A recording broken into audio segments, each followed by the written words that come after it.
আজকের প্রোগ্রামটা একদমই অন্যরকম আমার কাছে, কারণ একদম সমস্ত সাংবাদিক ভাই বোনদের এখানে আমি দেখেছি উপস্থিতি বেশি, যেখানে ম্যাক্সিমাম প্রোগ্রামগুলোতে আমি আসলে আমাদের সহশিল্পী অর্থাৎ আমাদের অভিনয় শিল্পীদেরকে দেখা হয়।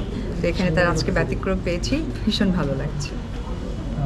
দিদি, আমরা দেখতে পাচ্ছি যে আপনি আগে থেকে একটু সিলিং করছেন, আবার নতুন করে নিজেকে গুছানোর চেষ্টা করছেন। আসলে সামনে নতুন কিছু পাচ্ছি কিনা আমরা আশা রাখছি, যেহেতু স্লিম হচ্ছি, এটা আমার কাজের একটা দায়িত্ব। তো দায়িত্বের জায়গা থেকে সামনে অবশ্যই ভালো কাজ পাবেন আশা রাখছি। দিদি, আপনাকে ডালির কুইন বলা হয়, অবশ্যই আপনারও কিছু দায়িত্ব আছে দর্শকদের উপরে, আবার দর্শক তো আপনাকে ভালোবাসে। সেক্ষেত্রে 2025 সাল প্রায় শেষের দিকে, তো নতুন কি আসতে যাচ্ছে এবং কোনভাবে আসলে দর্শক আপনাকে পেতে পারে? দর্শক তো আমাকে বিভিন্নভাবেই পাচ্ছে। আপনারা দেখছেন যে আমার ফটোশ্যুট থেকে শুরু করে ওপেনিং থেকে শুরু করে ব্র্যান্ডিং থেকে, ব্র্যান্ড প্রমোশন থেকে এবং ব্র্যান্ড অ্যাম্বাসেডর হিসেবে তো দেখতেই পাচ্ছে।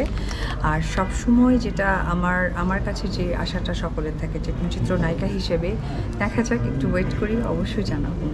দিদি, যদি আমি একটু সুপারস্টার শাকিব খানের প্রসঙ্গে যাই, তার প্রিন্স সিনেমাটা কিন্তু অলরেডি অ্যানাউন্সমেন্ট হয়ে গেছে। তো সেটা কিন্তু বলা হচ্ছে যে সব থেকে বিগ বাজেটের সিনেমা হতে যাচ্ছে। তো আপনার কাছে বিষয়টা কিরকম লাগছে? এবং ভেরি কংগ্রাচুলেশন, চলচ্চিত্রের জন্য এটা একটা অন্য রকমের মানে শুভ বার্তা যে আমাদের বাংলা চলচ্চিত্র ডে বাই ডে মানে সর্বোচ্চ চূড়ায় পৌঁছে।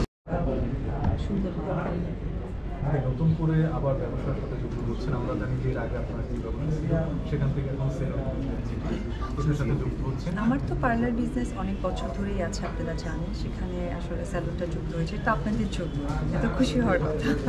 প্রিন্স মামুনকে বলছিল আসলে যে তার সেলুনটা আপনি এখন দায়িত্ব নিয়েছেন, এটা আসলে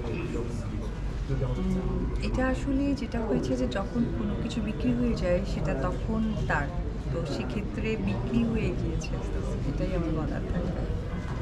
এটা কি মানে আপনি কি কিনে নিয়েছেন কিনা নাকি? হ্যাঁ, এটা আমি আছি এখানে, মাসুদ খান যে আছে উনি আমার সাথে আছেন এবং কাদরি মাহফুজ। এই সেলুন পরিচালনা করবো আমরা তিনজন মিলে।